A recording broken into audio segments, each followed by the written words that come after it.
Hi there, it's February 16th and we are starting to prepare a plot for a forest garden, and I'm going to spin around a bit here, and if you look behind me, all this area back here is all going to be a forest garden. So we've already started clearing all of this, all over here, those trees, we started clearing all this out, and we've cleared a bunch of brush here.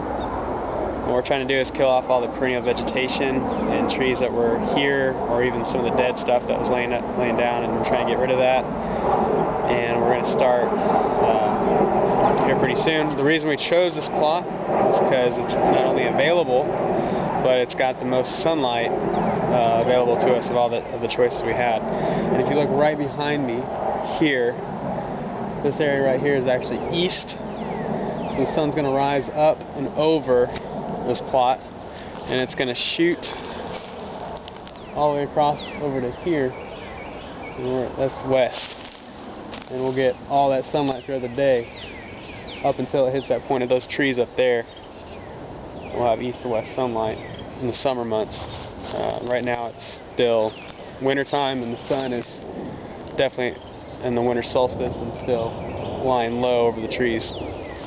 That's one of the reasons we chose this plot.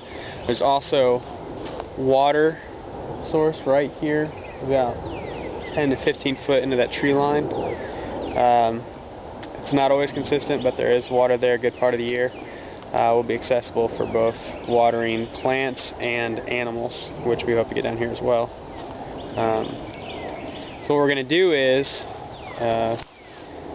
finish clearing this out, of course, but also we're going to start with our fruit trees here in the next week or so, and we're gonna start with full-size fruit trees along this back edge here.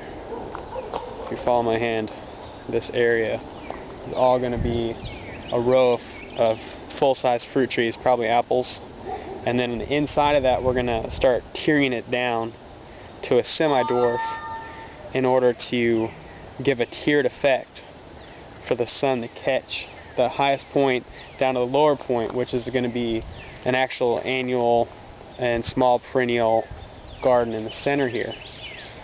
On the outskirts here, along the cleared edge, we're going to do espaliered fruit trees. I'm probably going to do a dwarf or a semi-dwarf at a max at 6 foot high, and we're also going to run muscadine over top of those fruit trees, and that will give us a full U shape and a northwest facing, or the tallest trees will face the northwest, and that will create a sun catch. As that sun comes over from the east to the west, we're going to try to catch all that sun and bring it into those lower lying plants naturally, as you would in a forest, playing with the different heights of the trees and of the shrubs and down to the plants on the ground. So that's in a nutshell what we're going to be attempting to do. We are in the very beginning stages. As you can see, there's still some cleanup to do here. Again, this is February 16th, and this is journal entry 1. Stay tuned for more.